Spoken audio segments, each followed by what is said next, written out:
हर हर महादेव। हमारे हिंदू सनातन धर्म में 18 पुराण है तथा इन सभी पुराणों में भगवानों की उत्पत्ति एवं देवी देवताओं के बारे में कथाएं बताई गई है। परंतु इन पुराणों में कुछ समान बातों को छोड़ त्रिदेवों ब्रह्मा, विष्णु, महेश के जन्म के संबंध में अलग अलग कथाएं प्राप्त होती है। वेदों के अनुसार ईश्वर का रूप निराकर बताया गया है, परंतु वही पुराणों में त्रिदेवों सहित सभी देवी देवताओं के रूप का उल्लेख होने के साथ साथ उनके जन्म के संबंध में भी कथा बतलाई गई है। महादेव शिव को संहारक के साथ नव निर्माण कारक कहा गया है। पुराणों में भगवान शिव और विष्णु के जन्म अथवा उत्पत्ति के संबंध में अनेकों कथाएं प्रचलित है।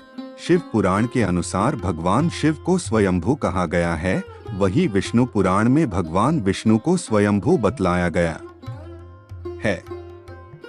विष्णु पुराण में भगवान शिव और ब्रह्मा देव के जन्म के संबंध में बतलाया गया है कि भगवान विष्णु के नाभि से ब्रह्मा देव की उत्पत्ति हुई तथा उनके माथे के तेज से महादेव शिव की उत्पत्ति हुई। भगवान विष्णु के माथे के तेज से उत्पन्न होने के कारण ही भगवान शिव हमेशा ध्यान मुद्रा में रहते हैं।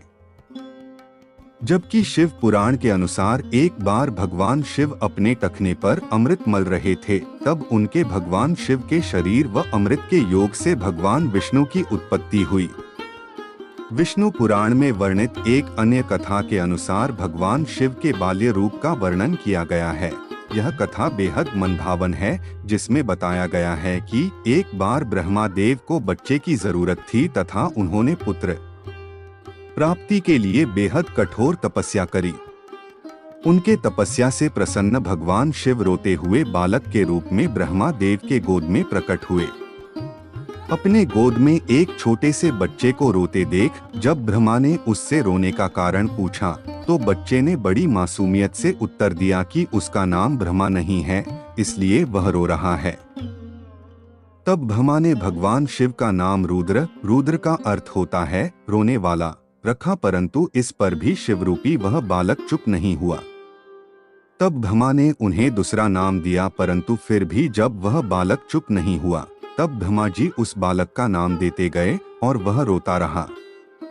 जब ब्रह्मा देव ने उस बालक को उसका 8वां नाम दिया, तब वह बालक चुप हुआ। इस प्रकार भगवान शिव को ब्रह्मा देव के इन 8 नमो, रुद्र, शर्व, भाव, उग्र, भीम, पशुपति, ईशान और महादेव द्वारा जाने जाने लगा। शिव पुराण में यह उल्लेखित है कि भगवान शिव के ये 8 नाम पृथ्वी पर लिखे गए थे।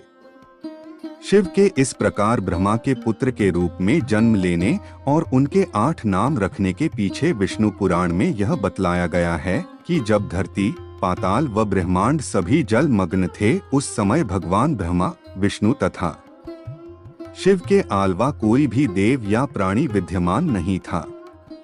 तब सिर्फ भगवान विष्णु जल सतह पर अपने शेषनाग पर लेटे हुए थे। उस समय उनके नाभि से कमल नाल पर ब्रह्मा देव प्रकट हुए। जब भगवान विष्णु व ब्रह्मा जी सृष्टि के बारे में बात कर रहे, तब तभी शिव उनके समाने प्रकट हुए, परंतु ब्रह्मा ने शिव को पहचानने से इनकार कर दिया। तब शिव के रूठ जाने के भय से भगवान विष्णु ने ब्रह्मा को दिव्य दृष्टि प्रदान करी व उन्हें भगवान शिव की याद दिलाई। ब्रह्मा जी को अपने गलती का एहसास हुआ और अपने पश्चाताप के लिए उन्होंने भगवान शिव से उनके पुत्र के रूप में जन्म लेने की बात कही। शिव ने ब्रह्मा को क्षमा करते हुए उन्हें उनके पुत्र के रूप में जन्म लेने का आशीर्वाद दिया। कालांतर में विष्णु के कान के मल से उत्पन्न मधुकेटभ का वध कर ब्रह्मा देव को सृष्टि के निर्माण के समय एक बच्चे की जरूरत पड़ी।